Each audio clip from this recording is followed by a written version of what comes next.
Good afternoon, everyone. Allow me to embrace your presence. You're beautiful people. Ladies and gentlemen, my friends, family, and to my mayor and political colleagues and supporters of this great city of Toronto, greetings to his most holy name. May the God of our fathers watch over us on this very important day. Some may look at us today, raising this peace, this flag today as a group of unimportant people just raising a piece of design cloth. That means nothing to the world and the present day situation in which we find ourselves in. But if you look closely and carefully at this piece of design cloth, you will notice it is covered with purple and the words written in red, white, and blue. The colors of the forgotten people, that there is a black image representing them and a broken chain, the sign of their freedom. This piece of design cloth, in which we can now call our symbol of recognition, that now represents us as a nation within a nation. This flag is a symbol of our humble beginning, a symbol of our determination to survive, and we do hope that the mistakes that we have made in the past and the horrible things that has happened to our ancestors during slavery will never be repeated. A plight that started not only here in the so-called New World, but started in Africa. This flag says it will not be repeated. This flag being raised here today in an area of global and significant power will someday be recognized as a significant part of that power, and the entire world will recognize its ownership, and we will be forever proud of the contribution that we as a people have made to create such power. We are slowly, very slowly, regaining our consciousness. We are regaining our consciousness of self. We have sacrificed and lost our own culture, our dignity, and most importantly, we have lost our own religion and our God. All of them have been taken away by those who had the power over us. For 400 years, we have lived under the umbrella of others.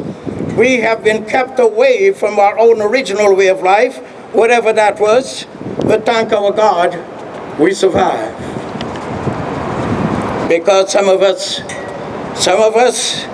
survive, we will show the world that we are not an ungrateful set of people.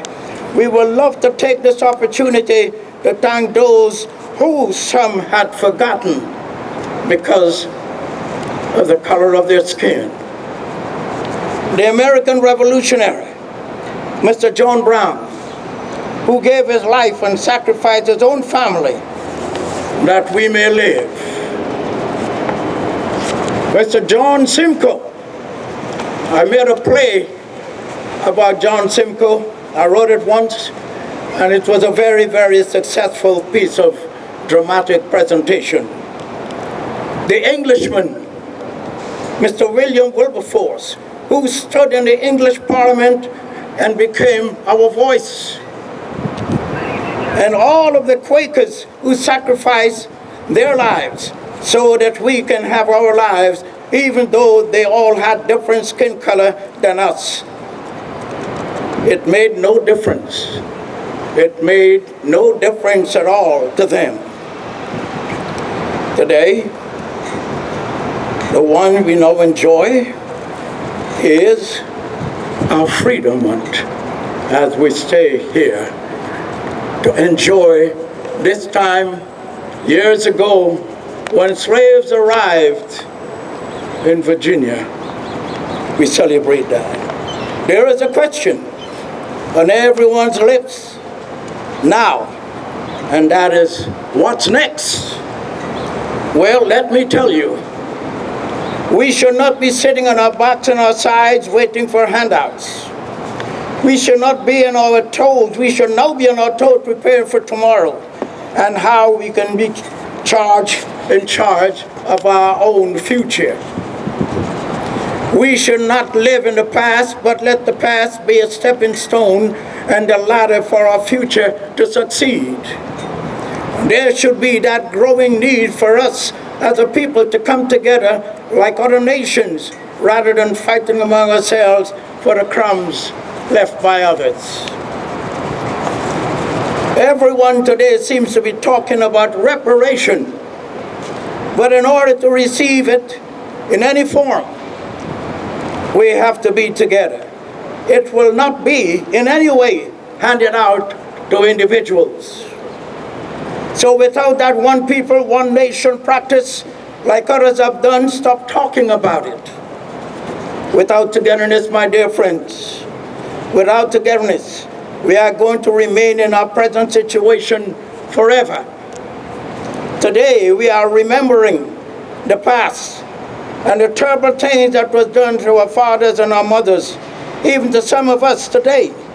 Therefore, we should let the experience of slavery propel us to be positive, a very positive example to our children. Let them not wander and wander like pigs in the mud of life.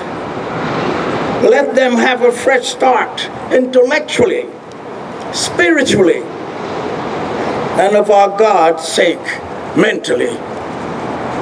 We have raised a flag, or about to, in most of the countries that had something to do with our enslavement, to remind us that it was in this month of August when we were given freedom on paper and by another nation of people.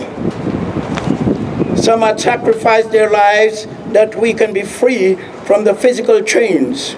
But today in this month, when the documentation of that freedom was written in ink, some of us are still worried that the ink had dried, and they are still waiting in the chamber of darkness, looking for themselves. But let me tell you why. Some of us have found ourselves. It is because we did not succumb. Why? Because we did not kneel when it was time for us to stand. Neither did we stand when there was need for us to kneel. We did not cry when there was need for us to laugh. Neither did we laugh when there was need for us to cry. We did not beg when there was time for us to give. This is the motto of our survival. It was in the mighty hand of the God of our fathers, the God of Abraham, the God of Isaac, and the God of Jacob. Since when did the 400 years meant so much to so many, politically, spiritually, and otherwise? Why not 100? Or maybe 200? But the words were not allowed to fall to the ground. Now they know how to calculate from 1619 to 2019 and get to this most important number of 400 and the most important month of August. For this season, we are not a typical so-called bunch of idiots like some would like to label us. We are the raw materials of this world. We develop countries. We are great inventors without the title of same. We are the forgotten but brave fighters in 2 world wars, engraved in our community under the leadership of others that knows nothing really about our true way of life, whatever and wherever you may find us. Remember the 400. It is set up and organized as a transparent body like any world institution. We have a council of men and women that covers every area as any functioning government body. We have leaders not only Toronto, Canada area, but in the United Kingdom and the United States. We are now having conversations with members of the Caribbean and South American governments that they should get on this most important train of freedom for all of our people, wherever they might reside, before it is too late and they are left behind. All this is done exposing the interior part of our culture. Everything we do is supposed to be cultural. We must be prepared to climb one step at a time, even though finance will be like a tonic that we will need to consume in helping us to climb. Nevertheless, all of us need to try harder. We must learn to look at the bigger picture, the power and the glory at the top of that mountain.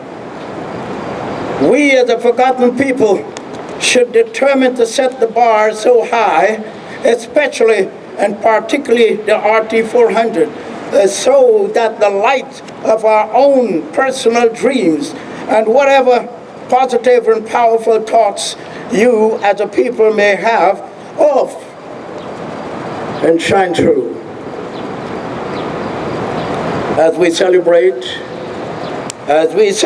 this month, this Freedom Month, in the memory of our freedom, in the memory of our fathers and our mothers, in the memory of all those who were thrown overboard, in the memory of all those who made it to the shores, in the memory of all those who made their marks, and even to all those who failed and died trying.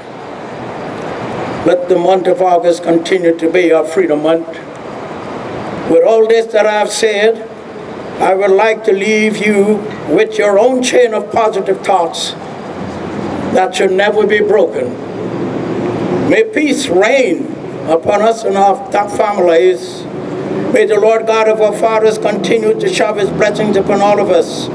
And this peace I leave with you. Thank you very much for your time.